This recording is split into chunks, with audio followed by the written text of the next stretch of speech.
force more powerful than any the world has ever known is about to be unleashed by the two people who should know better.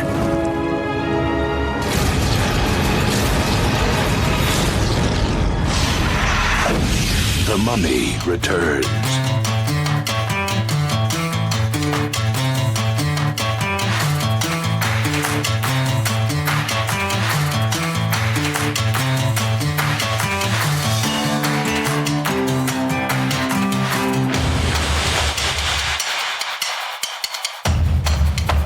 Hello and welcome to episode 56, take 2 of We'll Review It Our Shelves, the podcast where we review the movies on our shelves. Every 2 weeks, unless we have technical difficulties, or so or we... or life gets in the way, as it usually does. Yes, we will... Every 2 weeks, we'll take a movie off our shelves and we'll review it. Every 2 weeks, we'll do our best. Ourselves. Damn it, Dan's still talking. But that's okay. So this is episode 56, as we've already said. So a little background on why that intro took so long and why we had such a good chuckle at it. We experienced some technical difficulties after we recorded take 1 of this episode. And for some strange reason, my audio software that I use to edit decided that Brian didn't want to talk, but Dan was perfectly okay with it. So it would have been a very one-sided conversation with Dan responding to things that weren't said. And to be honest, there was a part of me that wanted to listen to your half of the conversation, Dan, and then just respond to it in an amusing way. And I might still do that just for kicks. But that's going to take some time, and I didn't want to release that as a real episode. So that'd be interesting to see what you come up with. Yeah, it's one of those. I think I'm funny, but sometimes you're like, oh, that wasn't really funny. Yeah, well, okay. Yeah, well, you never know. Some of the best comedians didn't think they were funny. True, and sometimes a joke falls flat, and it happens. But when I let Dan know, we both came into life, and mostly me, and for those of you that are my close personal friends on Facebook, hello, close personal friends on Facebook, my cousin was in town, and she had never been to this side of the country before, so we toured Washington, D.C., and we went to our nation's capital, and walked around, and I think I put 25 miles on the old shoes, and we saw a whole bunch of stuff, and we drove around, and we went down to Monticello just south of Charlottesville, Virginia. And I gotta say, I know this is we're supposed to be talking about The Mummy Returns, but we're not yet. Monticello was freaking awesome, and it was on my list of places to go for a long time, and I'm just really glad that my cousin was able to come out, and we were able to go to D.C., Monticello, and then we did some local stuff around here. And then as soon as I put her on an airplane, I immediately boarded an airplane the next day for a business trip, and then I came back, and then this is the first opportunity Dan and I have had to get together and record take 2 of this episode. So I will stop talking long enough to say I'm Brian Morgan, and this is... I'm sorry, who? Yeah, I'm Dan Bergman. Yeah, I kind of forgot who you were for a minute. We hadn't spoken in a while. Yeah. Hello, for a small moment. My name's Brian Morgan. It's been a long time. Yeah, sit down before you fall down.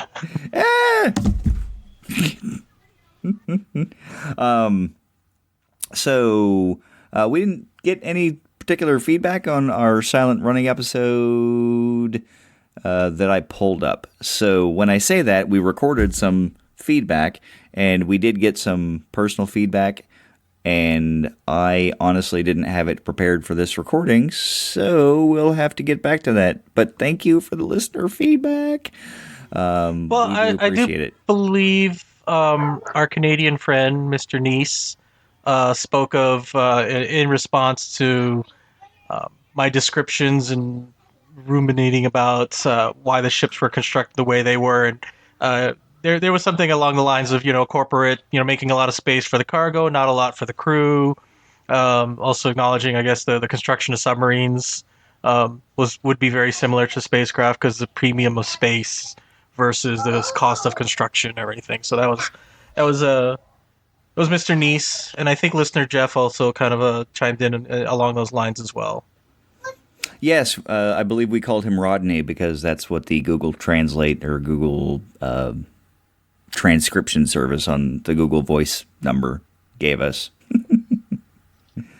But yeah, so we did discuss it at length, and again, I don't have it pulled up, so apparently I'm not very good at this.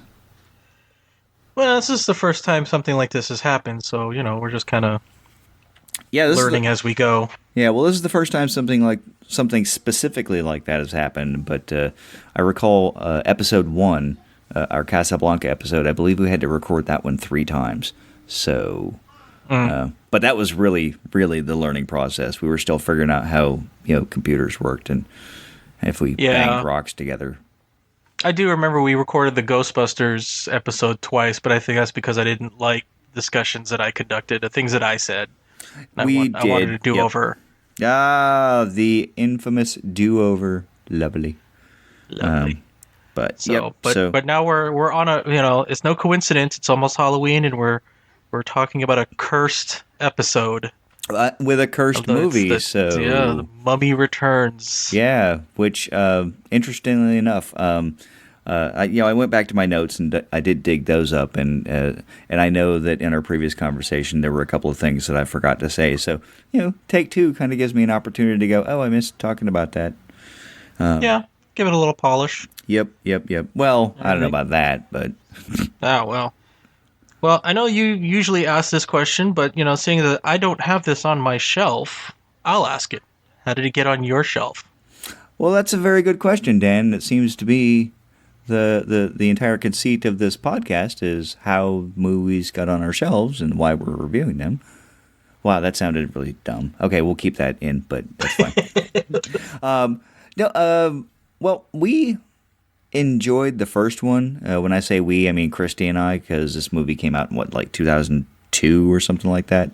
2001, okay. So we didn't have the kids yet. Well, we did. We had our eldest child. But it was just, we enjoyed the first one, went and saw the second one, and this is, more. I think that's an accurate description. It's like if you liked The Mummy, if you liked what they did in The Mummy, then this movie had more. It's like, oh, you liked CGI swirly things? We got more of that. You like raucous shoot-'em-ups with the undead being formed whole cloth from the earth? We've got more of that. You like attractive women running around? We've got more of that. More Imhotep? Yep, got a lot more of that too. So yeah, see, I think that's that reason why it's on your shelf is kind of along the lines of the reason why it's not on mine, because it did seem to me like it was more of the same. It didn't really bring anything new to the table. That's my opinion. Yeah, and yeah, I mean, I kind of agree with you. It was just it kind of filled in a backstory that we didn't really need, and did a few things that we definitely didn't need. But we'll talk about that when we get to the part where we talk about the movie, which really seems to be now because you don't own it. So, without further ado, I kind of wanted to talk a little bit about this ridiculous, convenient circumstance that happened with Rick and Evie, of course. Suddenly, we find out that Evie is the reincarnated, re-spiritualized soul of an ancient Egyptian princess who happened to be the daughter of The pharaoh. of the pharaoh, who was married to the queen, who was in love with Imhotep, the mummy we saw in the first movie. Which, okay, by itself, you're like, maybe we could, channel some magic or something and just say she was so close to him that, some of this like spiritual, living dead sort of thing rubbed off on her, and attracted a strong personality to her. Fine, but then Rick's got this tattoo thing that marks him as a protector of the queen. Conveniently marks him as a protector, which we had no idea from any previous part of the story. It just, boom, magic, because that's what the plot called for. Yeah, and it didn't even need that. I mean, if he'd have just been, like, if she'd have just been the reincarnated spirit of Nefertiti, it would have been fine.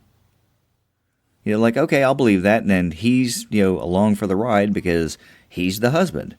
He's just there. Like, all right, cool, I'm good with that. Mm-hmm. Why did he need to be, the solemn-born, magi protector, unknown hero kind of person? I really thought about this, because it's funny you bring this up earlier, because I mean, this was kind of like a tail end of take one, but that I struggled with this because I know it causes a lot of distress and controversy in a lot of people when you mention this, but it is kind of a real thing in movies, and I'm not quite sure if I can say that this is what's happening here, but it's pretty close, and that's that what they call the white savior trope in movies, where it's the white guy that comes to save the day, and usually just because of his awesomeness of him being the white guy. But I look at it because it's like, Rick is an American. He's not descendant from royalty or even a president or anything. He was a lost soul, so to say, who joined the Foreign Legion, traveled a lot, got in a lot of scrapes, knows people, from his travels and everything, which is like, okay, he's been around the block a number of times. Okay, I get that, but there's nothing in his lineage to suggest that he's some mystic descendant, destined for some greatness or prophecy, or to fulfill a prophecy, so to say. It's just out of nowhere. The white guy, everything. Evie, same thing. She's an English woman.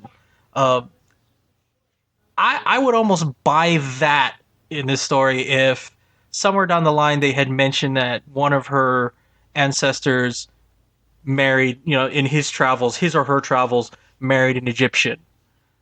Or whatever. And at least had some tenuous connection that wasn't just, I'd like to study Egypt. Yeah, that would at least, kind of support why she has had such a fascination with Egypt, because it's in her blood, it's like that would have been a little better, but they don't really give us that either, so it just, like I said, it just seems like a really big Deus Ex Machina, and it's out of nowhere. Here are the heroes, never mind the ancient magi who have been, trained all his life to be a guardian, is part of an ancient order, who, is part of a vast army, which we see, which I thought, which was pretty cool in this movie, to see the Magi army. I wish they did more, but it just really reminded me of this one interview with Muhammad Ali, when he was talking about just how the whitewashing of storytelling. And it's like, yeah, Tarzan, he can speak to the animals. The native guy been there 1,000 years. He can't talk to the animals. Why not? Okay, so I'm going to push back just a little bit. Okay. While I think that there is it's a trope, and kind of along the lines of the crass American piece. I don't know. Maybe you could say that about the first one, But the second one, which is just a continuation, you already had Rick. I mean, he's already, the guy. So, he's already the main character of the story.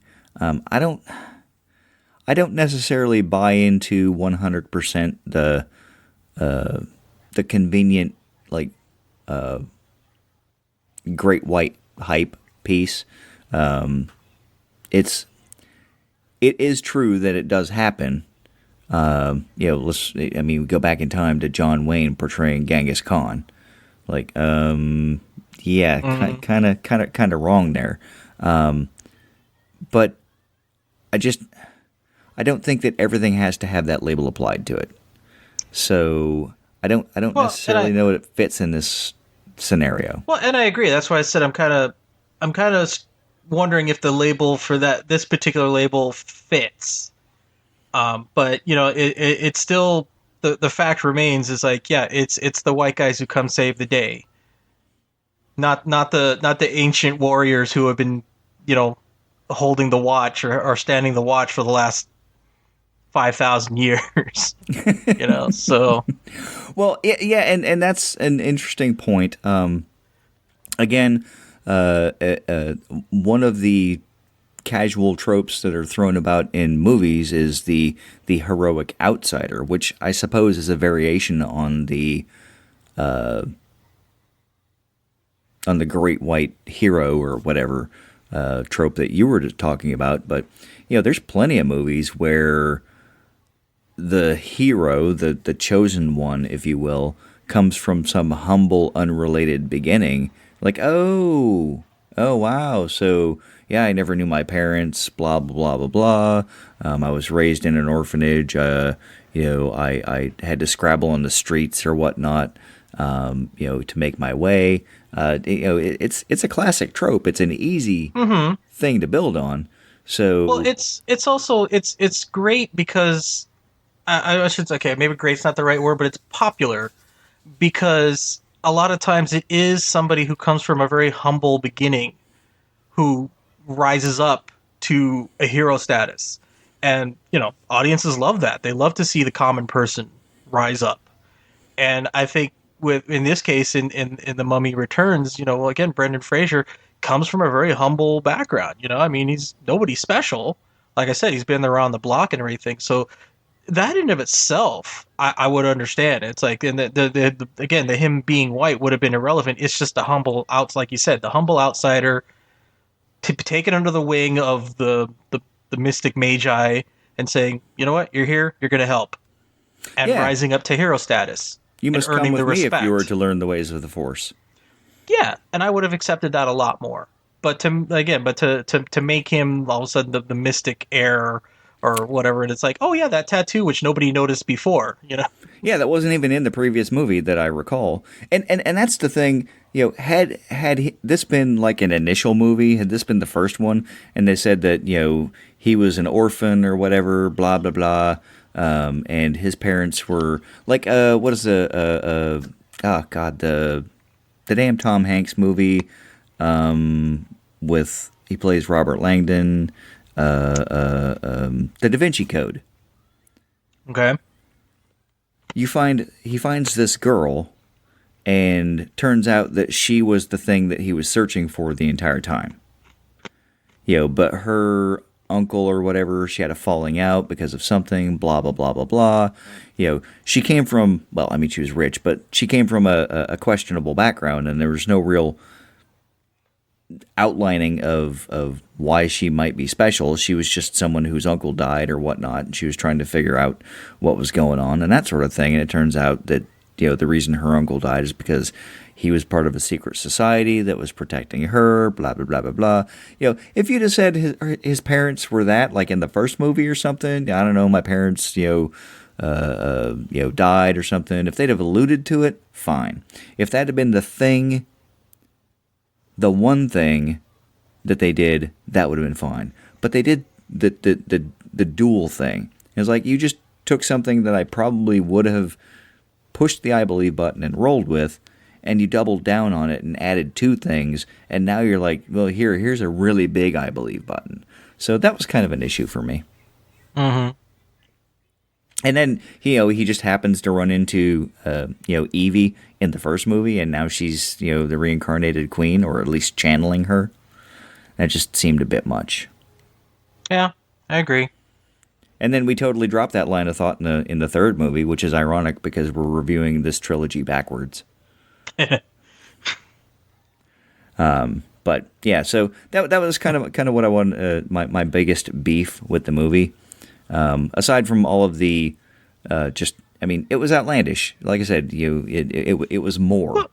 Well, it's like you said about this and other movies that we don't necessarily see eye to eye on. It's a good popcorn movie. Mm-hmm. Yeah, no, absolutely. And I'm not gonna lie, when I first saw it, back in 2001, I was younger, had different tastes and everything, and I did enjoy it. It was fun. I am looking at it now with different eyes, but that's not going to change the fact that I had fun with it. So, yeah. That's an interesting question. And this kind of goes to more movies than just this one. But do you find that to be a thing that happens often, or are your favorites still your favorites? You just have a different respect for them? Or are there movies that you watched the first go around and were like, oh my God, this is brilliant? And then you're like, 10 years down the road, 20 years down the road, you're like, oh, I don't even know why the hell I like this. Or conversely, movies that you hated, and now you're like, oh wow, I didn't realize how brilliant this was. I'd say just to pull numbers out of nowhere, just out of thin air, just to give it kind of an idea. I'd say 2/3 of the movies I see I like and I still like. There's a lot of my movie collection are movies that I have always liked from the beginning. Of that remaining third, half of those I didn't think much of at the beginning, and they grew on me. And I gotta say, like, Blade Runner was one of them. I mean, I was kind of bored with Blade Runner when I first saw it, but it now stands as like my absolute favorite sci-fi movie. Okay. I didn't think much of Time Bandits when I first saw it. Now I love it. It's a classic. Speaking of Time Bandits, on the listener feedback thing, if I didn't say that during Silent Running, one of the follow-up listeners submitted movies for our 5 and 10 episodes is Time Bandits. Yeah, we don't. It's really kind of redundant because I have it on the list. So it's on my shelf. So, but then conversely, the other half of that remaining third, there are a number of movies which I thought were great, and I don't have them anymore because I just got bored with them because, it's like, okay, it was fun the first time. I can't watch it over and over again. And like one of them was like Harrison Ford in Air Force One. Get off my plane. Yeah, I watched that maybe 3 times, and the third time I was like, yeah, I'm kind of bored with this. And when came time, it's like, yeah, I need money. I'm going to sell these. And Air Force One was one of them, It's funny. Transformers is one of those movies, too, where it's just like, I'm really not a fan of Michael Bay anymore. I really don't like his movies. But that one still remains in just the first one, not the sequels, because they were like this. Not 2, 3, 4, 5, and whatever the hell we did. Yeah, they kind of. I mean, I watched them once, and I'm like, okay, yeah, but they kind of suck. But the first one had its moments, and for short attention span theater, that's why it remains on my shelf. Yeah. So, Transformers is an interesting conundrum because I don't like them as movies, but again, big robots beating up on each other, I will go see that pretty much all day, every day. It's one, it was nostalgic, growing up in the 80s and seeing the Transformers on the television and going, oh, that's cool. They're toys, they're cars, and they're robots or jets or whatever. Yeah. But then, to see a live action movie and go, okay, this is pretty cool. It was totally not, the Transformers that we grew up with. It was different, but whatever. Yeah, I agree. The sequels, it was a straight downward trajectory. And you're like, oh, maybe, the Mark Wahlberg thing will make it better. Yeah, no, not so much. No. But I haven't even seen the Bumblebee movie yet. I haven't seen it either, but they're still fun. I mean, I own, I think, three of them. I don't know. Again, goes back to why we're doing this podcast. I don't watch them all the time because usually if you're just flipping the channels, you're like, oh, this is mind numbing. Just leave that on for a minute until X starts or whatever. So, and going back to Air Force One a minute, and tying it to this movie, I kind of put this movie in the same sort of category where it's just like it's over the top, it's bombastic, and it's kind of like I don't have to think too hard to watch this. Whatever. I'll give it a watch. So that's kind of goes back to why I like this movie, and why I still enjoy it, even 18 years later. It's still kind of fun. I learned a few things doing the research for this, so that was kind of fun. And I would probably I'll watch it again. I mean, I've got some movies on my shelf that really, I mean, we've run into them before. We're like, I don't really know when we got this, and I don't know why I own it, but and I've never watched it, so great, this gave me a reason to watch it. So this is not one of those movies. Well, I think at this point in the conversation, really kind of good time to bring up. It's like this was the segue I was waiting for. And it's not to say that just because I don't think this has a lot of rewatchability, but I do agree it's a fun popcorn movie. I had fun with it. Had its moments, so it makes me want to invoke Richard Harris from Apollo 13. Let's look at this movie from a standpoint of status. What do we have that's good? So I'll try to be positive. I'll bring up the things I jotted down, the things that I like about this movie, and make sure not looking at me with the the number one thing, Patricia Velasquez. Ooh, yeah, more of her, please. Thank you. I'll be honest, I barely remembered her appearance in the first one. She didn't show up that much in the first one. Thankfully they featured her a lot more in this one. Yeah, and I didn't even realize it was the same person until I was doing the research for this. I did.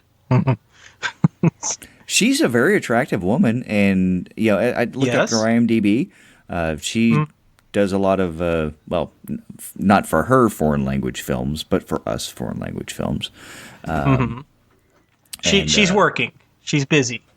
Yeah, and she's also very active in movements and that sort of thing. Yeah, she's quite the philanthropist. Which I think and I respect the hell out of that. Yeah, and I just got assaulted by Nina, so. Thank you very much. Oh, she was apparently not out of earshot? Yeah, no, but worth it, totally worth it. Yeah, see, I found a weird segue, but it's related. The fight scene between her and Rachel Weisz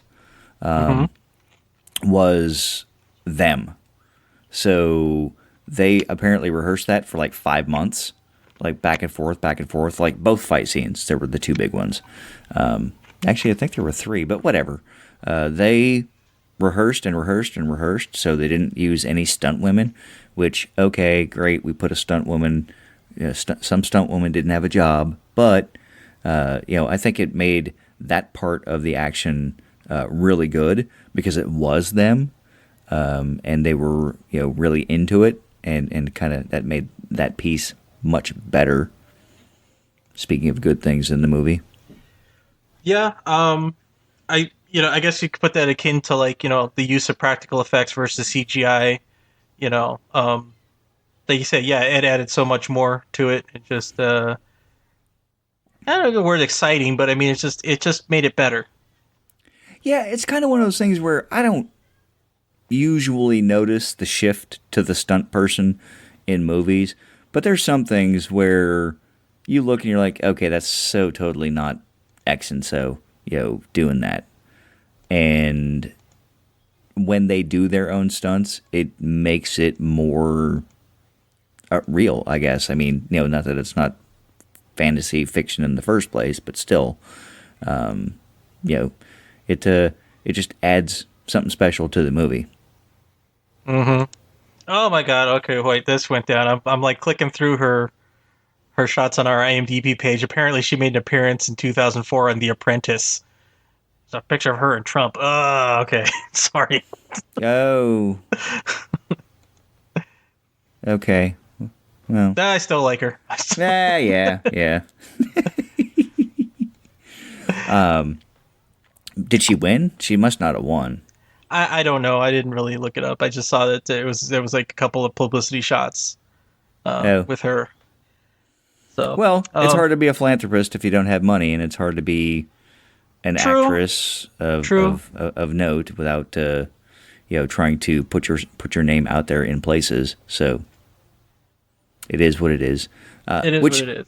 This is actually, I mean, again, according to her IMDb, at least in America, in American cinema, this is probably about her peak.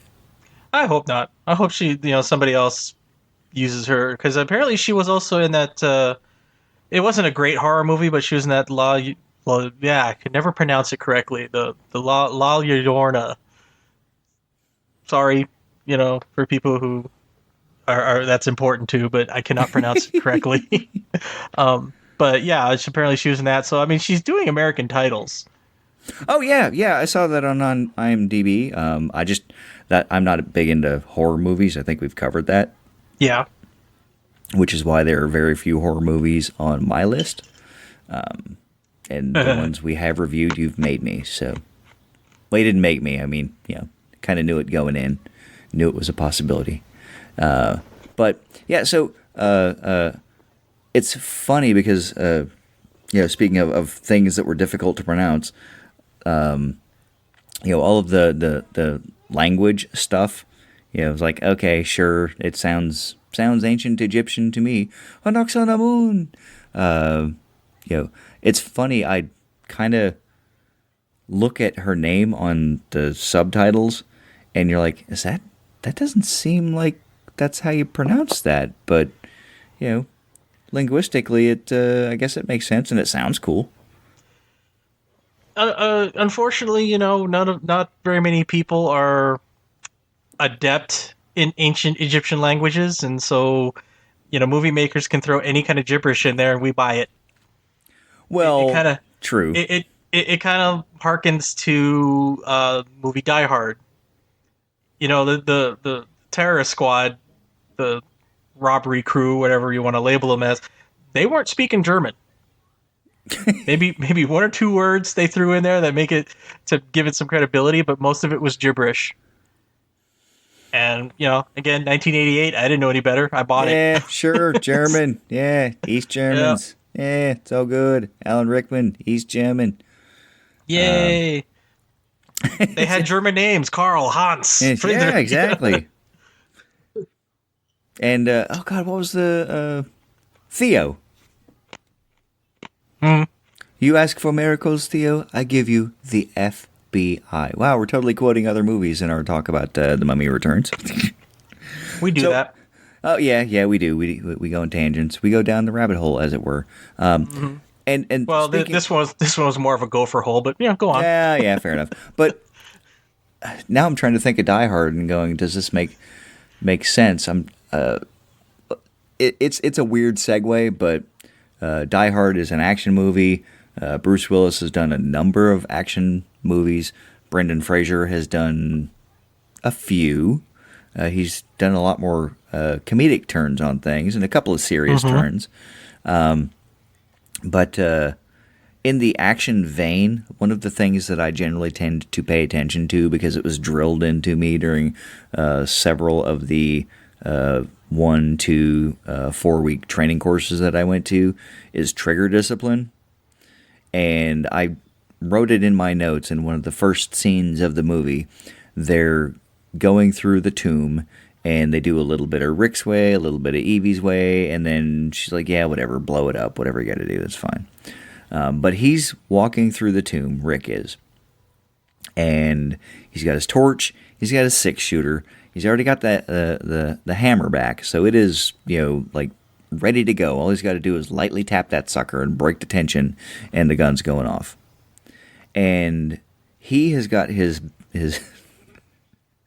booger hook on the bang switch all the way through, in a way that if he was trying to shoot something target related, he's going to miss. Unless he's learned how to, compensate and shoot to the left when he's pulling right, but that's fine. But he's got his finger all the way through on that thing, and his kid scares the crap out of him. He turns around and points his gun at his kid, who did a great job, by the way. He was a lot of fun in the movie, and doesn't squeeze it. Now I give him props for that, but a normal human reaction to a frightening circumstance is to clench. And he'd have frickin' popped off rounds into that kid like nobody's business, and it just crappy trigger discipline makes me nuts. And I think we covered this in take one. Yeah, we did. Yeah, treat, never, keep. Treat every weapon as if it were loaded. Never put never point the gun at something you don't intend to shoot. Keep your fingers straight and off the trigger until it's time to shoot, and keep the safety on until it's time to shoot. So, he's that finger that thing drove me nuts, and I swear he had it all the way down to like the third knuckle.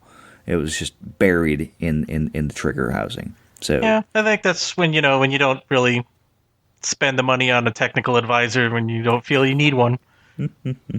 Yeah, and you see it in movies all the time, and it drives me nuts every single time. But kind of still going along the lines of things that I liked that I thought were good in this movie or anything, and to kind of stay in the spirit of what you're talking about, I did like the sharpshooter scene when they're in the Oasis. Yes. And Evie and her brother were up there, and she goes, "That's my husband and my son down there. Do me proud." That was actually kind of a little bit of a movie. It didn't drive me to tears, but it moved me a little. I liked it. It was a good addition. I just wish there were more of things like that. Yeah, I agree. And it was it gave Jonathan something heroic to do, because he's there for comic relief, to run around and be scared. Oh, and by the way, conveniently, through no magical planning or anything, happens to show up at Rick and Evie's house with the one freaking thing on the entire planet that can kill the Scorpion King, that the lover of the queen of the pharaoh that was the father of Nefertiti, who is the reincarnated frickin' through Evie, to be protected by the random guy who happens to be the chosen protector of frickin' Nefertiti. He's got the magic stick. He's got the magic stick. Mm-hmm. Like, and there was why? Again, the I believe button is getting bigger. And I know you're focusing on positive things, and I'm picking on negative things, but you know what? It was Palpatine. Everything is according to my plan. It was I who did this. It was I that made sure you had the staff. It was I who did I impregnated Evie. Whoa, hey, hey, whoa. Okay, we already know that fan theory with you and Shmi. We're not really liking that one. Did you ever know the story of Imhotep the Wise?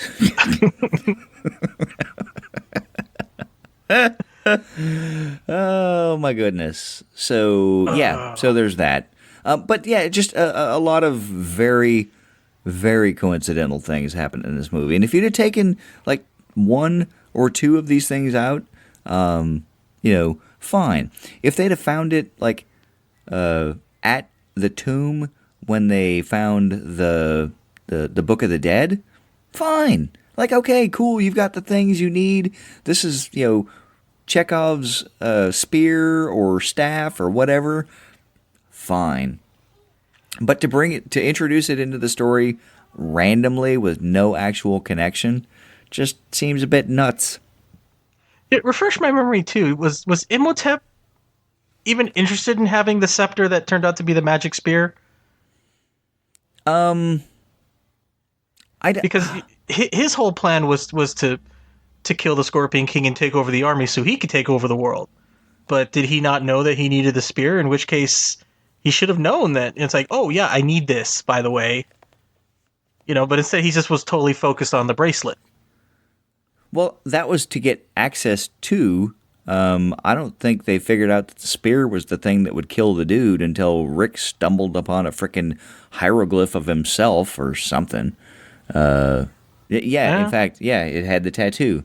Holding the spear. Yeah, it's a spear. It's a spear. Twist it. Do the thing. Imhotep, this grand master planner or whatever, that's been waiting thousands of years for quote unquote his time. What if Rick didn't had it interfered and everything went according to his plan, he still would have failed. Well, I don't think it was the only thing that would have killed him. I just think it was the quickest, easiest thing to kill him. I don't know. They made it sound like that you needed the mystical warrior with the right spear. At least that's the way that I interpreted the way the movie played out. So, you know. Yeah. Well, I think he also planned on having his powers because he seemed a little bit shocked when he lost them. So. And again, probably a condition of the battle. He would have failed anyway. So we really didn't need Rick to involve himself. Yeah. It's like that episode of. It's about that episode of Big Bang Theory where they said Indiana Jones, Raiders of the Lost Ark. If Indiana Jones did nothing, the Nazis would have all died and everything would have just been the same. So he's actually just the guy that tells the story. He is the storyteller. That's pretty his purpose. much. Yeah. Pretty much. He's out there to be like every other treasure hunter in the world. From Indiana Jones to Lara Croft to Nathan Drake. We're going to find this one thing and just totally destroy everything else in archaeological significance. Yeah, nothing else matters. And even Evie, who was supposed to be this freaking, respected, or at least respectful of the knowledge to be gained, is like, yeah, just destroy the wall. That's fine. Yeah, we need to get behind here. We can't wait. It's like that at every one of those, every game or / adventure movie. It's like, oh, look at this wall. It's from the ancient Sumerians. Look at the craftsmanship. Man, they were so ahead of their time. Oh, look, this looks like it's the cure for cancer. Blow it up. Yeah. And I guess the whole conceit behind them being there in the first place is the fact that she was having these visions anyway. So maybe it was like, we got to figure out what's wrong with you. Blow it up. Yay, cancer. Cure. Have you ever lost your car keys? Sorry, I didn't do that in a cheap Scottish accent, but anyway. Mm-hmm. One other thing I gotta bring up too, because you talked about the trigger discipline and like how he never would have hit anything he aimed at because he was holding the gun wrong. Mm-hmm. And I gotta say that Magi Warrior was a horrible shot. Forgive me, what was his name? Yeah, that guy. Is it Ardeth? I think so. Yeah. Anyways, yeah, he has a Thompson machine gun, and they're up. He has the high ground. They're up on like this catwalk. They're looking down on this tightly bunched group of enemies who are all wearing red, by the way. I mean, if I saw that in Call of Duty, man, I'd be like, oh yeah, I just earned a trophy there. But he doesn't hit any of them. Yeah, and really, that makes me nuts. What are you doing? I'm spraying lead in this general direction, and you can't hit anything. I'm scattering them. Yeah, it's like the shotgun of freaking machine guns. It serves no real purpose, but spraying lead. And speaking of shotguns, and yes, his name was Ardeth. Rick had the magical self-loading shotgun. I think he'd hit up, down, left, right, BB, AA, BB, AA. Because he was in God mode. He shoved some rounds into that thing and fired like 52 more. He's Doom Guy. Yes. With the double barrel shotgun, because you just do that, click, done, Mm-hmm. He entered console mode, typed God, and away he went. There you go. But yeah, so I mean, again, movies do that all the time. It's just it's kind of I do like it. I find it refreshing when movies actually make it a point to show you that they had to reload or whatnot. Some movies make it a production number. We'll use Silence of the Lambs when Jodie Foster had to reload her 6-shooter. And she didn't. She had a speed loader, but she was fumbling to get the rounds out of the out of the chamber. But when it's convenient to the movie, they'll let you know that, hey, we need to reload, or that they only have 12 rounds. Was it 12 rounds? Deadpool 12 rounds. Yeah. 3, 4, 5. But yeah, so I mean, it's that too is a movie trope, and sometimes I notice it, sometimes I don't, and this time I just happened to notice it. And I think, again, this goes to something that we've talked about a number of times before on previous episodes. Watching a movie for like fun and relaxation is actually a little bit different than watching it knowing you're going to spend an hour or so talking about it. True. I do not disagree there. But what do you like better? I like them both for their own reasons. I'll be honest, I like talking about movies, so, I kind of always go into it with that mindset anyway. I love talking about movies, and the thing is, like, I find I'm better at it if there are movies that I can, one that I can share an experience with, which means, obviously it's somebody, that you've got to be in the world with them, And yeah, I mean, to me, it's like talking about the vacation you were just on. Oh man, wasn't that great when we went there and we went, I mean, it's just like, you got to be immersed in everything. And, it's like, I love just talking about things that I like. I mean, it's pretty much anybody does everything. So yeah, movies that I know I'm going to talk about, I like them better than just like, yeah, that was fun. What next? Yeah.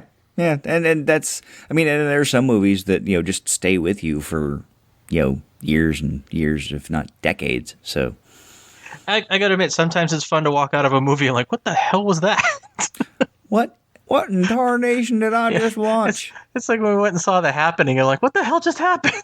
Yes, well, The Happening happened, but yeah, no, I still don't understand what's happening. But so weird question, not related to The Mummy Returns, but have you ever walked out of a movie? I have to say I've never done that yet. I have purposely fallen asleep in a movie because I thought it was so bad and I didn't want to walk out because I didn't know where I was going to go. Like, it's a 2-hour nap. I'm good. And that one, and amazingly, it was way back when I was still elementary school.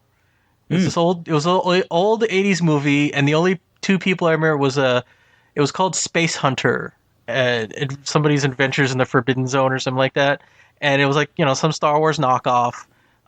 It had Molly Ringwald and Michael Ironside, and I don't know who the guy was who was the star. But yeah, it sucked so bad, I was just like, I'm going to sleep. It was called Space Hunter Adventures in the Forbidden Zone. Wow, I think I've seen this. Yeah. It's been a long time, and I don't know that I would make it a point to go watch it again, but I was kind of reminded of it because, I've said before, I watch these little video essays about movies on YouTube, and there was this one channel which talked about good, bad movies. And a lot of it's just kind of reminiscing about these movies that were really bad, but it's like kind of saying, hey, it wasn't that bad, was it? Kind of thing. And yeah, Space Hunter, I'm like, oh my God, I remember this movie. Yeah, no, it was bad. It was bad. Yeah, but it was still a fun video to watch about it. Like, it's. Yeah, I'm kind of the same way, but I also have the aspect of being ridiculously stubborn. Like, I paid money for this. I'm going to get my money's worth out of it. And if I'm dumber coming out of it, then so be it. Because I have gone to see movies like, wow, I really feel dumber having watched that. I have no idea what that was. I don't know what just happened. I don't even know why I paid money to see this. And like I said, we were talking earlier, there are some movies where I watch and I'm like, okay, that was entertainment. It moved me a little bit, but then I look back and I'm like, did I really enjoy that? Why? What was I thinking? Because I without really knowing who Michael Bay was, I was just like, I was initially excited to see Pearl Harbor. And I kind of just, glossed over the whole romance thing. It's like, all right, come on, let's get on with the fight scenes and everything. But then later on, we're like truly analyze the dialogue and the inaccuracies and just the way it was put together. And I was just like, how did I spend money on this movie? Yeah, I still kind of enjoyed it. I knew I was going to see a personal story with Pearl Harbor as the backdrop, sort of in the same way that you watch Titanic and like, yeah, the Titanic's the ship, but meh, it's really more about the story, you know. So I wasn't really surprised by what I saw, and not for nothing, the ships that they blew up were the same class as previous ships that I'd been on. You know, Oh, yeah. So it was kind of like, oh, I feel bad, but okay, that's kind of cool. So, and having seen real ships get shot and stuff, I mean, not like actual ships, you know, doing something, and you know, as you know, we recently visited the Cole Memorial, and that happened, you know, this month in 2000. You know, not like that, but just doing sync X's and that sort of thing. Like, oh, they really do make a lot more out of it than what we saw. Which brings me to my next point. I do love pointless explosions. There were tons of them in this movie, and there were bodies flying every which way that were nowhere near the explosion, and they were all flying in different directions that the wave of concussive force should not cause them to fly. But, meh, movies, have fun, throw yourself around, have a good time. I don't know if I could accurately say I'm at that age because you and I are about the same age, give or take. I'm just at that state of mind where it's just like, if explosions are pointless, I'm kind of like, oh, God, you know, I got that Tony Stark eye roll. It's like, oh, please. Well, again, it goes with what movie am I watching. You know, when you watch Jurassic Park, and not that this happened in Jurassic Park, but let's just say you're watching Jurassic Park, and suddenly a B-52 comes out of nowhere and carpet bombs the whole forest. And you're like, okay, look, there was really no effing purpose for that. You did not need to do that. That kind of pointless explosion, I don't appreciate. But if you're showing a gunfight and like a plane blows up, and the plane blows up with far more explosive force than it probably has a right to, like, meh, okay, cool, whatever. Something cool happened. I'm good. Well, here, for me to, you know, the way I look at it, and so this is the best way I can explain it. So it's a little long-winded, so please bear with me. I'm going to invoke Star Trek II Wrath of Khan. And for me, this is what I look at when I look at most movies, anything, the necessary versus the unnecessary explosions. Necessary explosions, when they first encounter Khan, before they know it's Khan, you know, when they're coming up on Reliant, and Khan open fires, and he's shooting at the engineering spaces, because he knows that's where the hit. And you see all the explosions, and people getting burned, and, you know, all this stuff and everything. Appropriate explosion, because that's where that's the very spot that's being shot at. That's the spot that's receiving the brunt of the damage. That's basically the chin where the punch is landing. I get it. Appropriate Agree. explosions. Looks cool. Adds to the story. Shows you desperation, you know, and everything. I dig it. When the control panels in the bridge start exploding, why? I mean, Because that's the way these things work. it's like, is there a conduit that sucked up the explosion from engineering and brought it up to the bridge so they know, hey, this is serious? Yeah, that to me, it's like he's not even aiming at the bridge. He's not shooting the bridge. That's an unnecessary explosion. And that's in even a movie as beloved and classic as Star Trek II: Wrath of Khan. I roll my eyes at that, and I'm like, oh. And they do it in almost every Star Trek. Doesn't matter where they hit in the ship, the control room, and I get it. It's to add to the drama. Yeah, no, absolutely, absolutely. But there are other ways of doing that, I think. I agree, but I will also say that it is possible, maybe not to that degree, for electronics to, you know, be damaged by an explosion elsewhere because of a surge of electricity, and you know, you release the blue smoke out of the electronics, and suddenly they don't work. So I can see that, but I know, like, back in the old original series, they'd take a hit or something, and you'd see this cool freaking puff of smoke come out of the console. You're like, oh, guess they're gonna have to drive from engineering or something. I'm not sure. Well, this is the thing I've seen, and granted, when I was on Pogi wasn't shot at. Pogi didn't got hit by a torpedo or nothing, but we've had electronics fail. And I remember that this kind of scary one was when we lost one of our generators for the. I'm not gonna say. I don't even know if I'm even allowed to say what the frequency it was at, but For the thing, yeah. for the thing. And, we heard this really weird sound in the electronics. The cooling fans made a weird sound. And then we started to smell a little bit of the ozone, which means circuits are burning and everything. And then the computer, the sonar consoles and our computer screens just blanked out. Yeah. That would be like, to me, that, if you saw that in Star Trek, where almost everything is that touch screen type thing, and everyone's looking, and all of a sudden they just kind of just flickered off, and like, you got blue screen of death or whatever, and they're just like, Captain, I've got nothing. Yeah.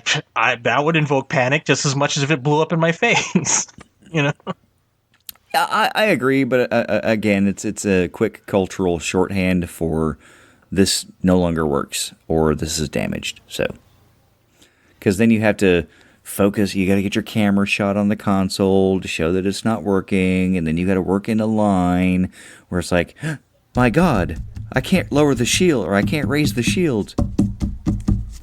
I can't. Sorry, it's a big thing around the house.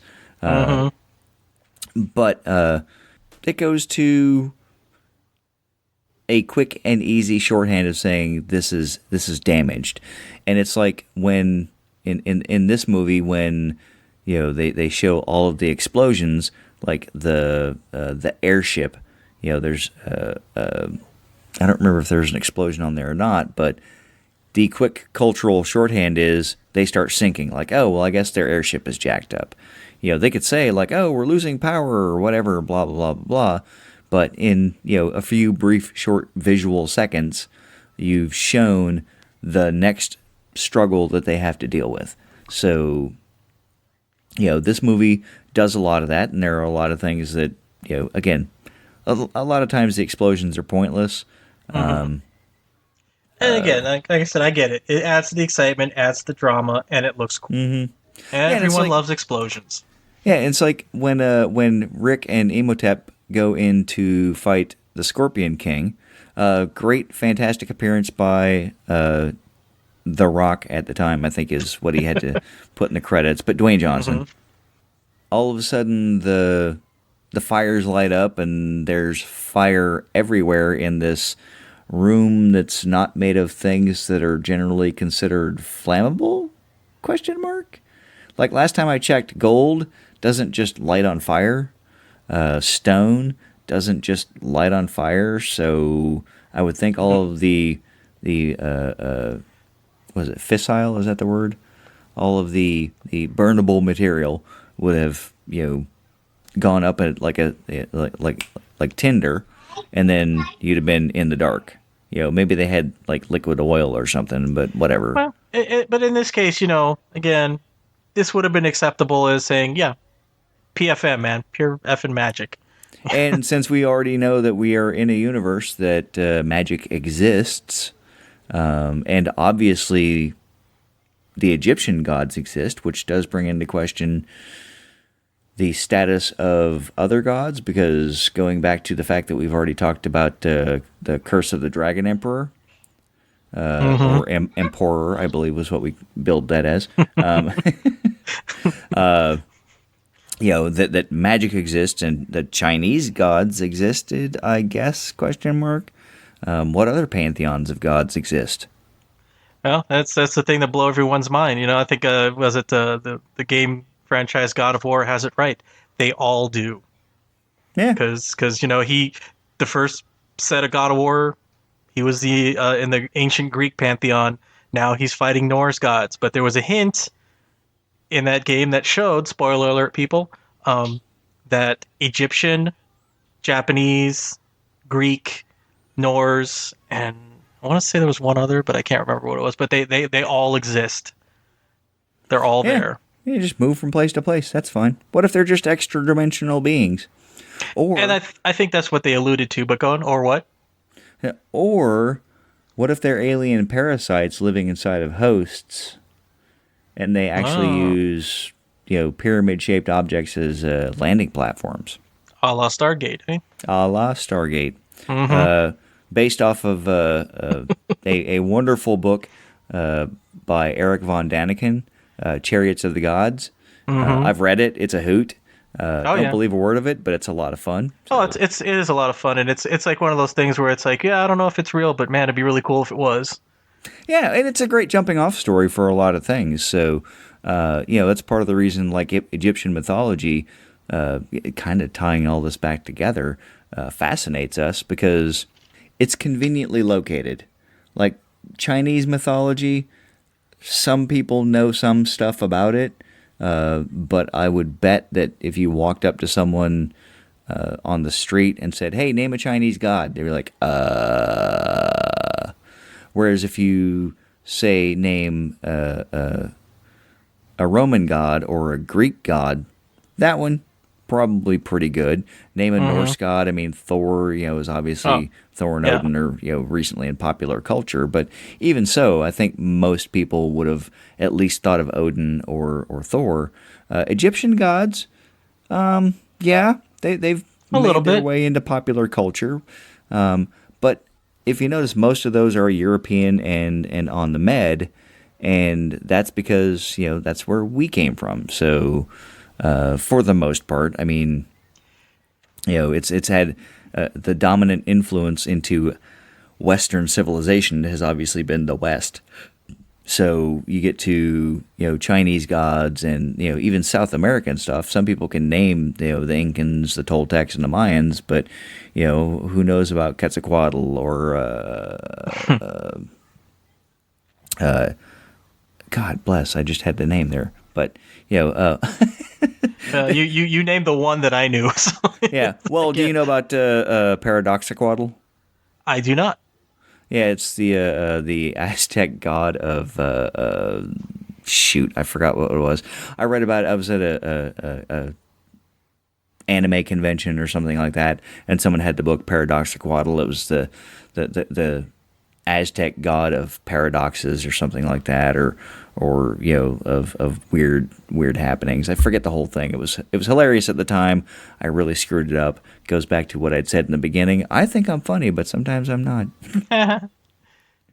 No, but you know what all this reminds me of too, because you mentioned pyramid, the Chariots of the Gods, where they talk about Egyptian mythology, and you mentioned Stargate. All the pantheons brought together, saying that they were all just aliens adopting different personas, and it just made me think of that one other thing was that ancient aliens somebody was talking about, and it's like, oh yeah, the Aztecs had pyramids, the Mayans had pyramids, the Chinese even had pyramids, and so did the Egyptians, the most famous of the pyramids and everything. That's got to mean something.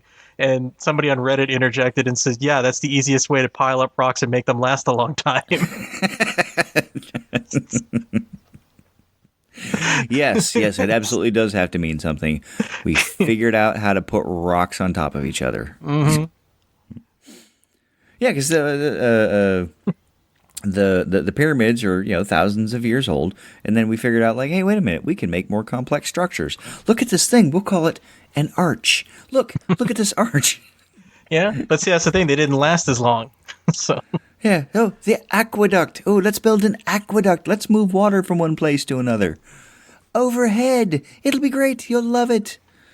It's just the roads. Oh, what else have the Romans given us? The aqueducts. Aqueducts. What else? What else? Education and writing. All right. Other than the aqueducts and the roads and the system of education, what have they done for us? Nothing. Okay, back to Mummy Returns.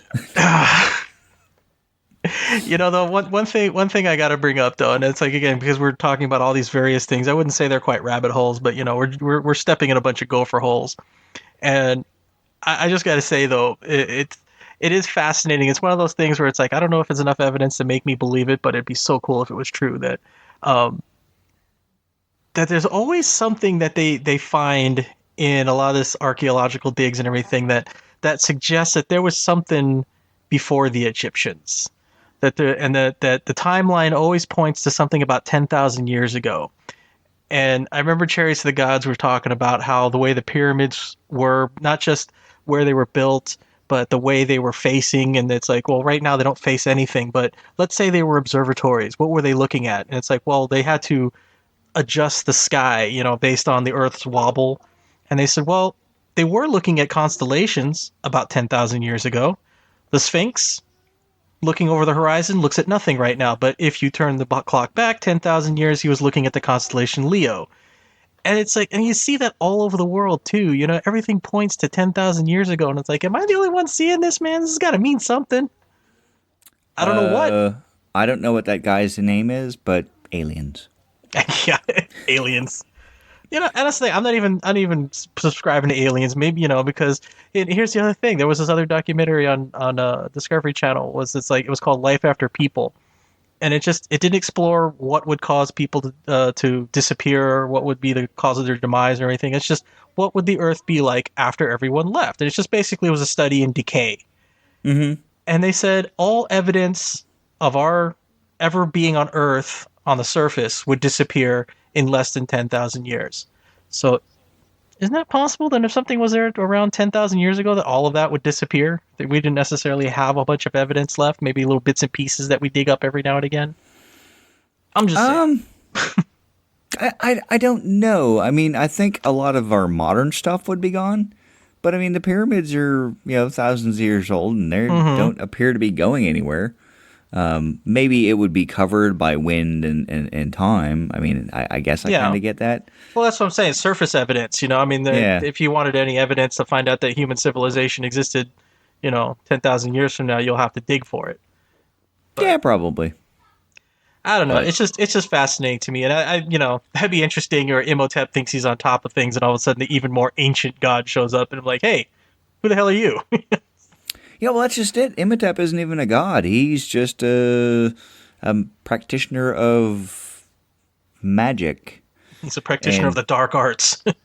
Yeah, and really, I mean, the actual Imhotep is credited as a doctor of his time, and actually from the lore, which I did a little bit of research on, and to be honest, I'm not completely familiar. I know he's a real name of a real Egyptian person.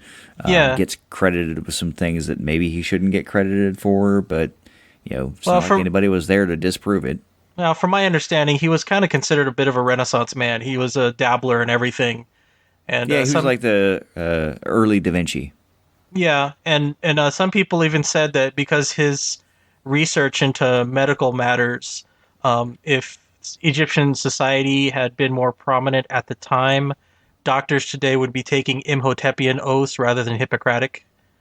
I was just thinking that same thing. I was going to find a way to work that in there. Yeah, which is an interesting thing to ponder, It's like, because if, Egyptian culture was more prominent, I mean, not to say that it's alien to us, but I mean, I'm saying, who knows? Because apparently some of the things that the couple documentaries I saw on him, yeah, he was pretty advanced. I mean, he understood at least the mechanics of infection, if not the causes.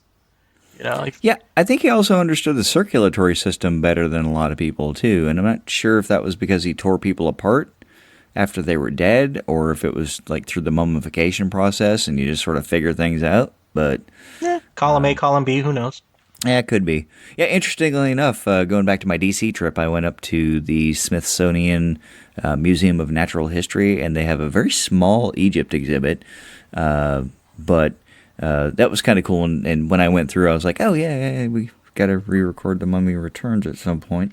But it was kind of cool to see some of the mummies that they have, and them discussing the mummification process and the canopic jars and all that kind of thing. So I did snap a picture of 4 jars, and then I scribbled on there with the phone's editing function. Put Goa'uld in there, like there was Goa'uld in the jar. Nice. Sent it to my wife. We're big Stargate fans around the house, so. That'd be interesting to review that movie, because a lot of Egyptian influence in there too. Oh yeah, and heavy influence by the Chariots of the Gods, at least for its theory that they built off of.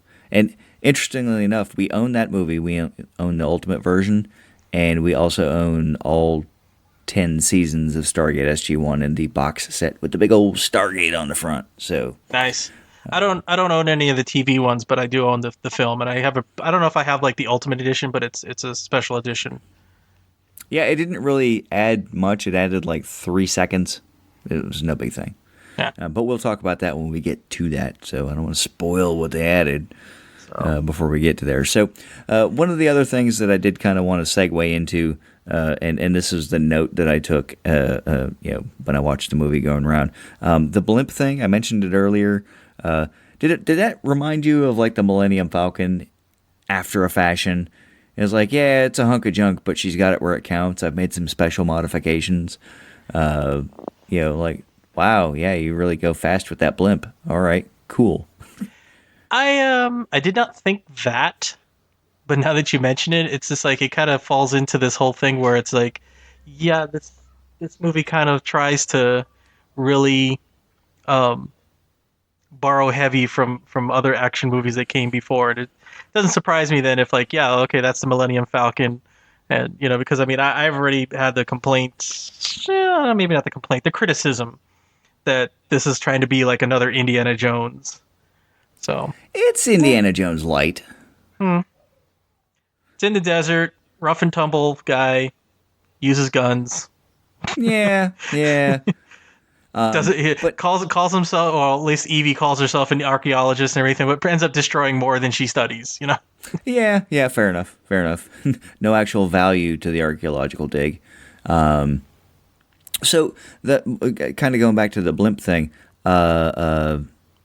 Shoot, I forgot what I was going to say.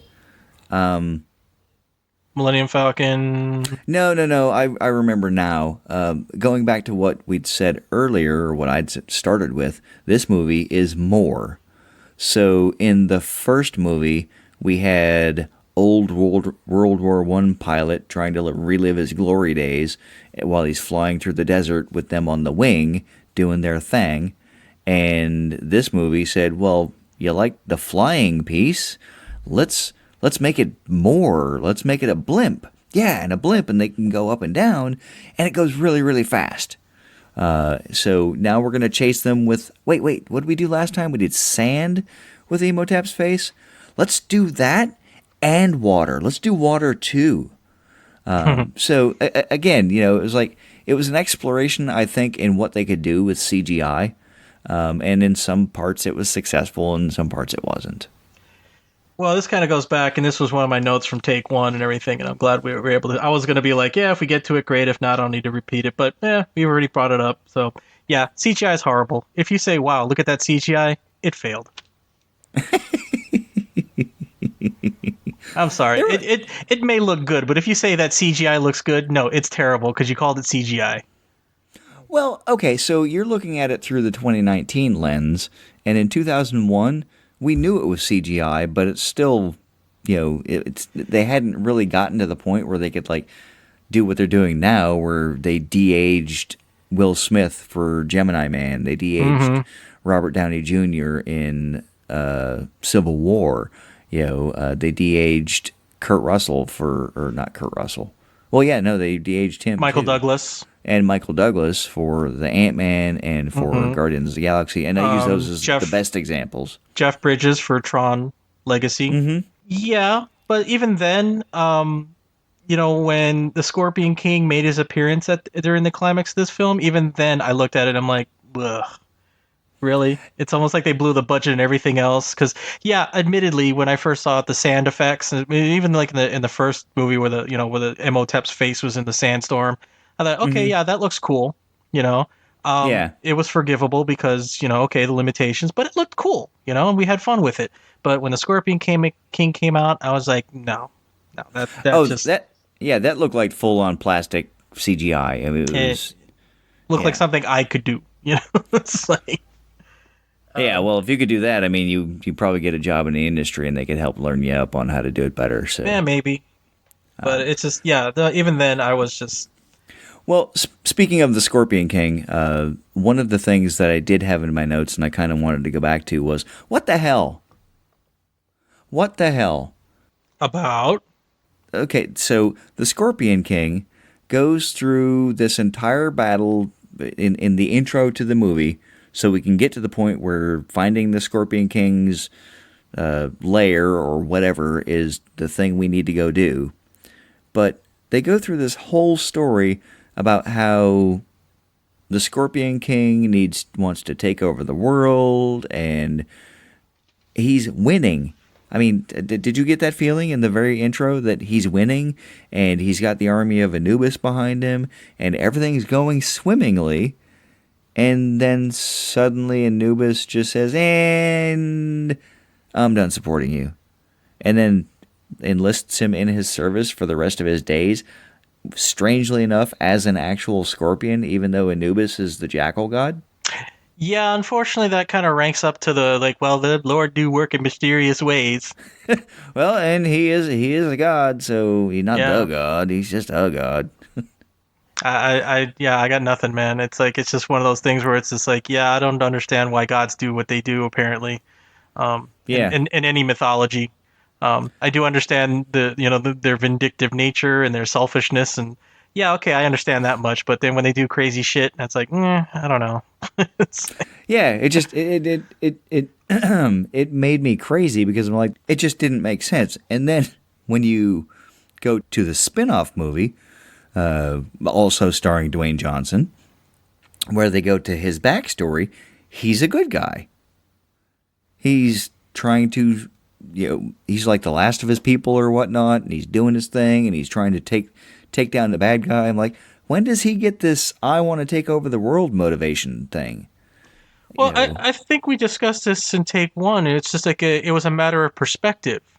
And I think we brought up that movie Hero with Jet Li, and it was kind of that loosely based on Chinese history. And at first, the beginning of the movie, it's like we saw that the first emperor was like somebody evil. He's taking over all these lands and everything like that. But then Jet Li's character comes to find out that he's not just usurping, he's unifying. And yeah, he's uniting. Yeah, he's uniting and everything. So it's a practice in perspective, and I think that's what's happening here. Is that okay, from the standpoint of the ancient Egyptians, okay, this guy coming into our lands, he's an encroacher, he's evil, he's bad, and he invokes a god, and oh no, everything's horrible, So maybe that's why Anubis stopped, and it's like, nah, I like the Egyptians better. It's like, yeah.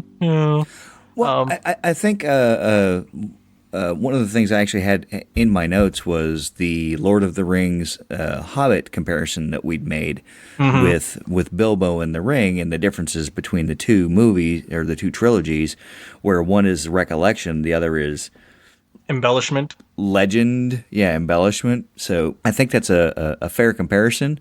And maybe it's just me trying to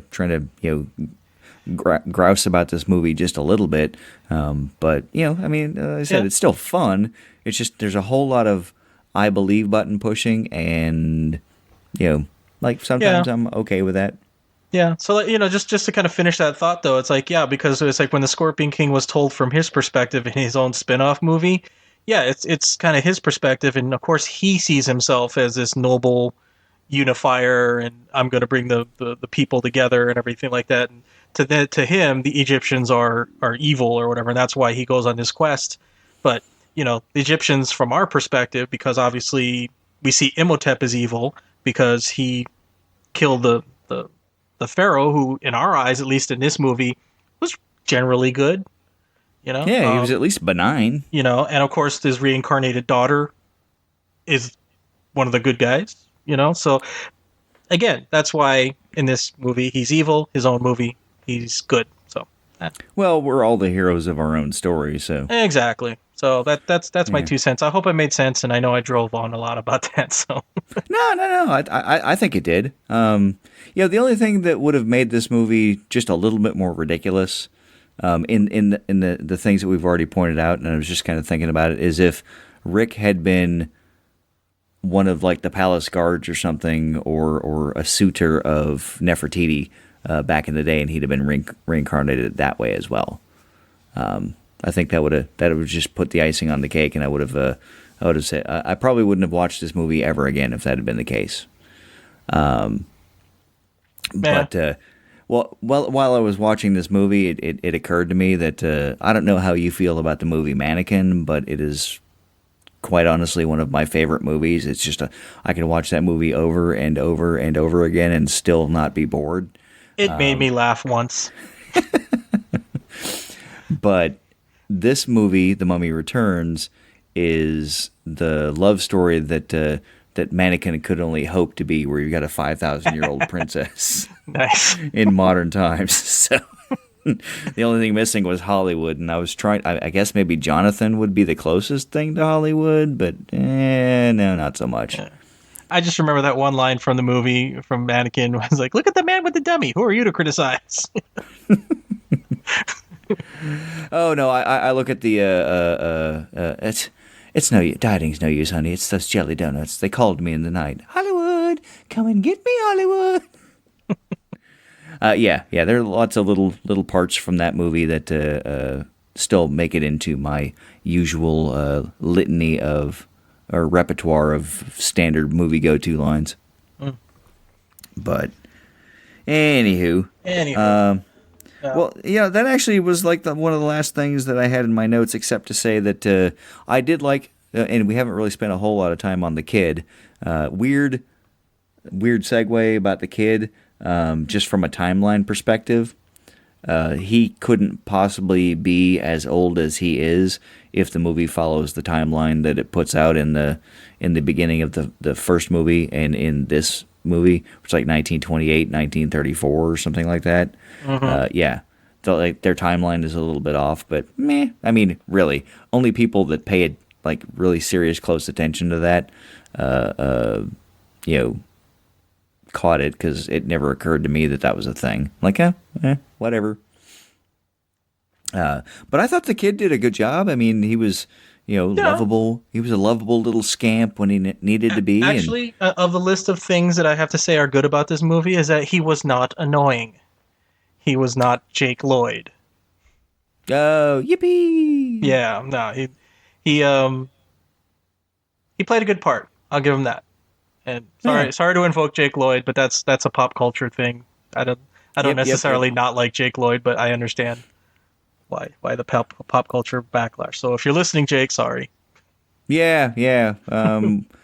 I gotta say, I mean, your delivery was good. I just didn't like the fact that they put Darth Vader as a child saying "yippee" in a movie. Kind of killed it for me. But later, I'm gonna kill all of you. Anyway.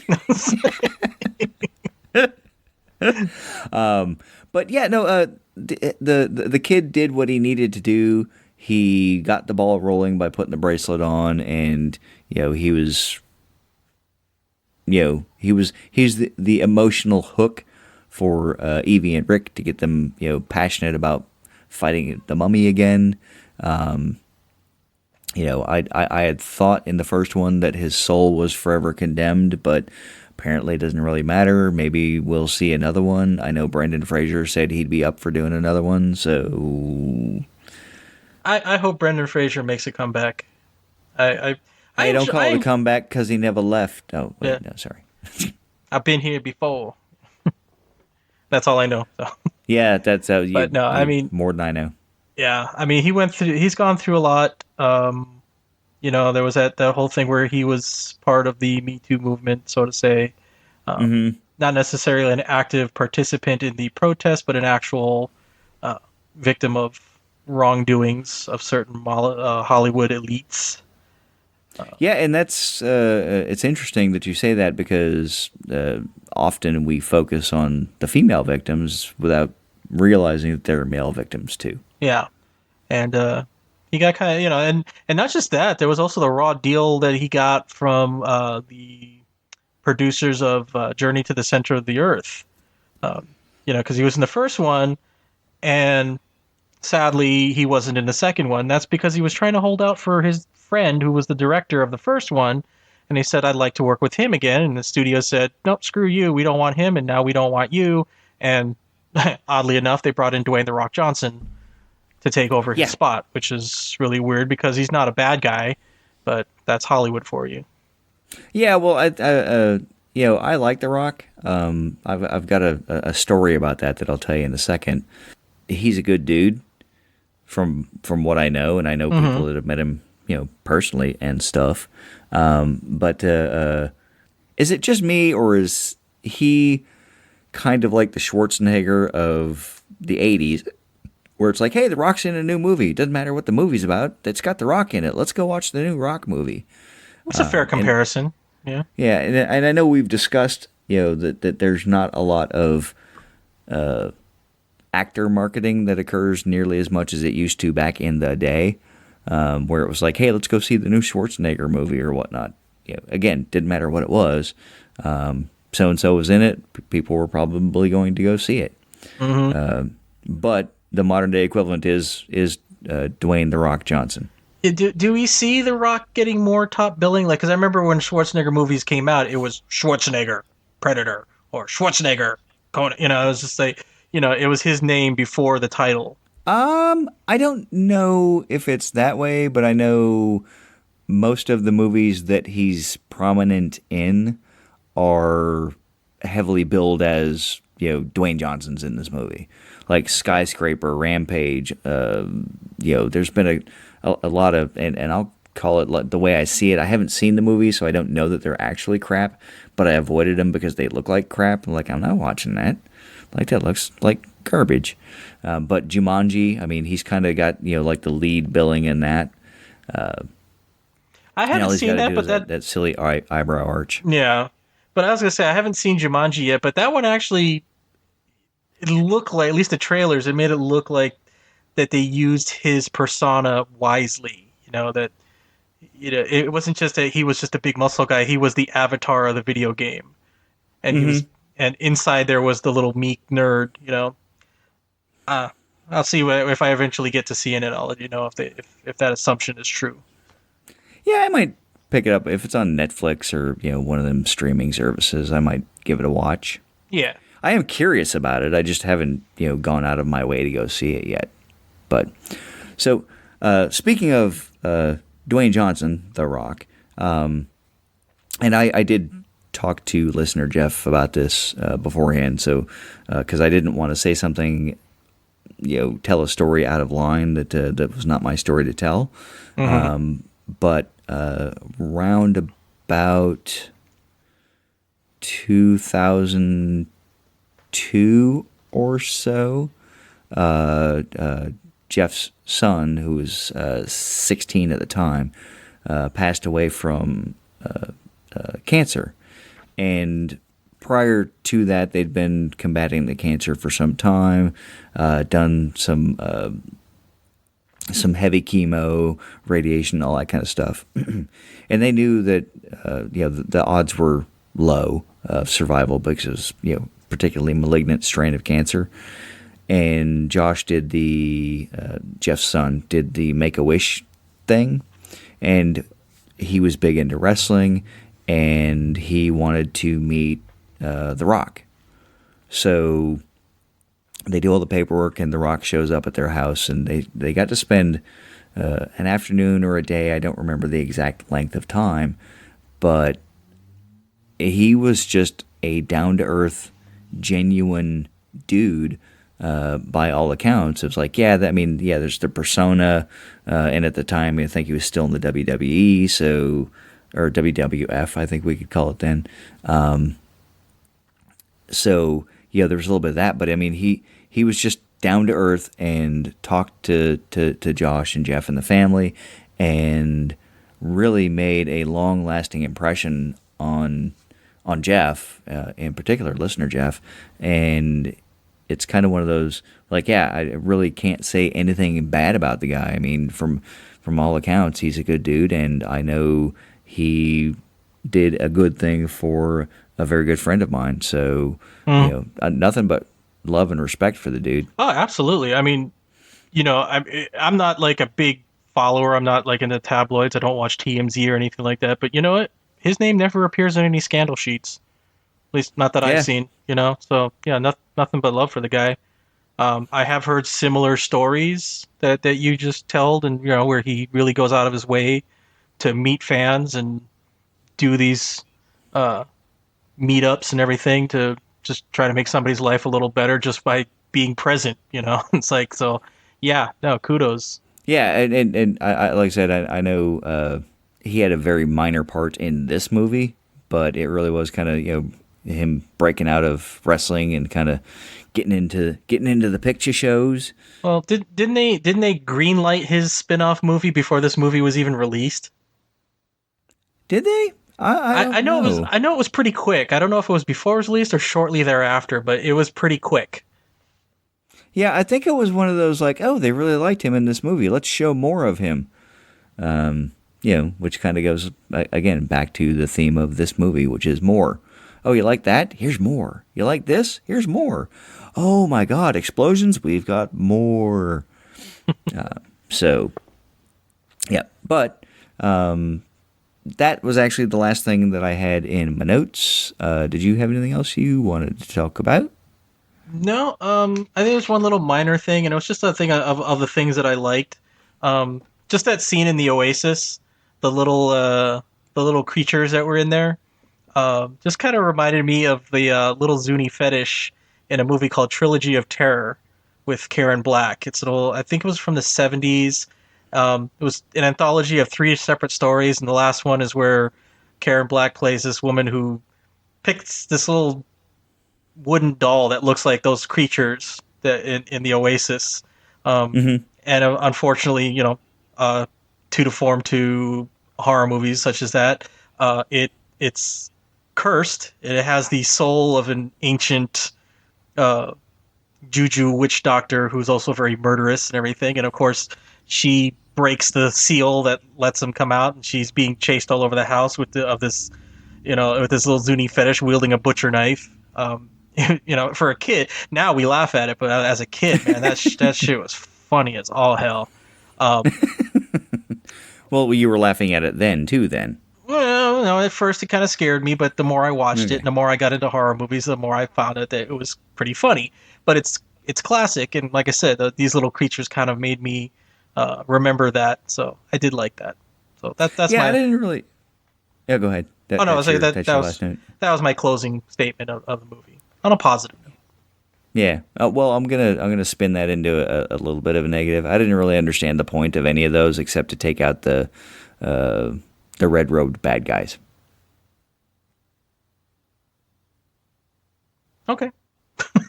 But oh yeah, and the Magi are getting black long after fighting Anubis's warriors, because that great big cloud of dust. They were in that thing for a good long time. Like, you got the black lung. You're all gonna die. Hope you got good health care.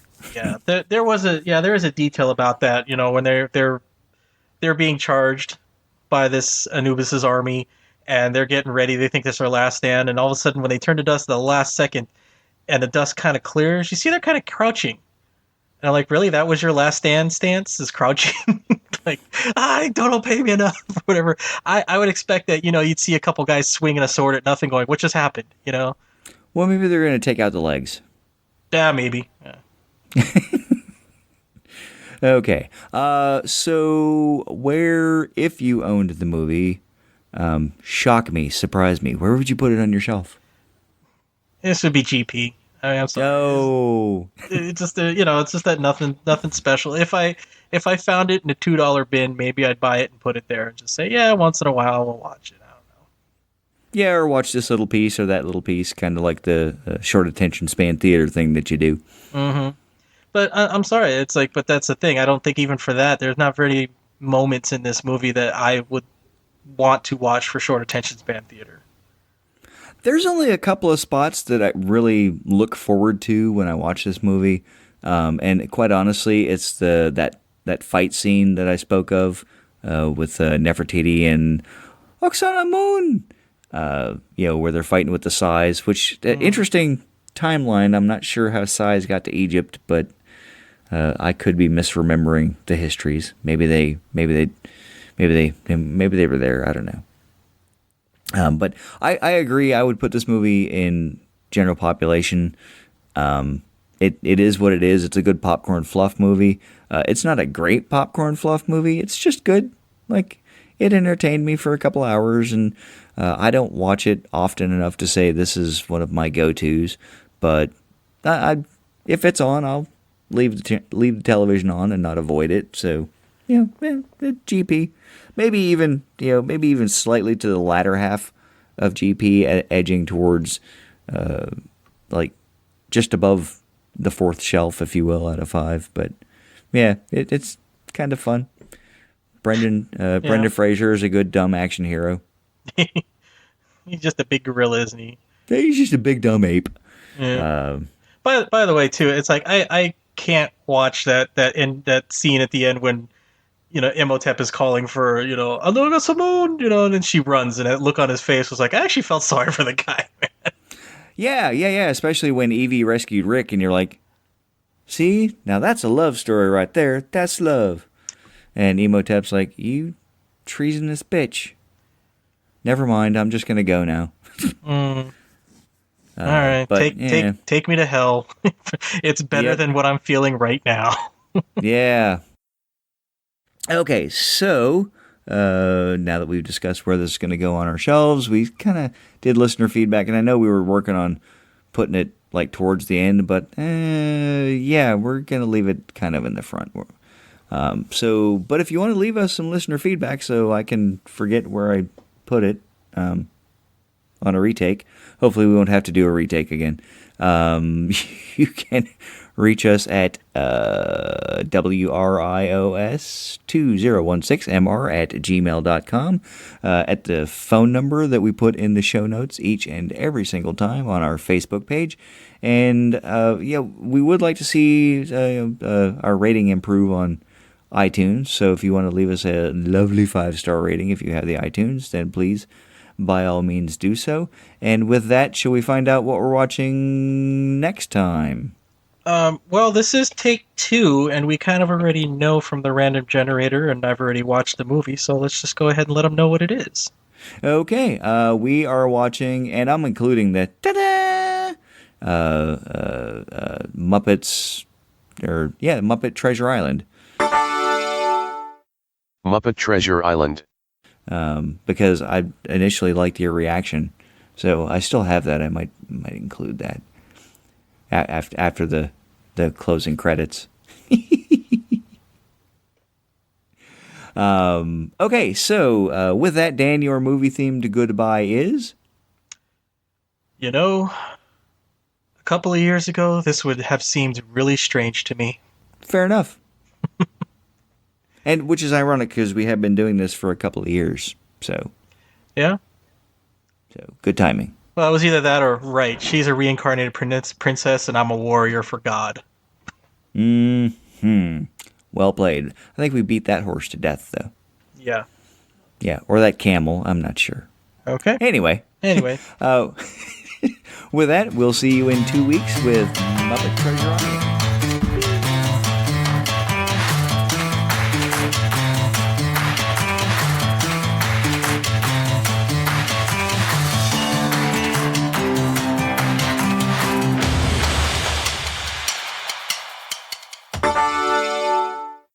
Muppet Treasure Island.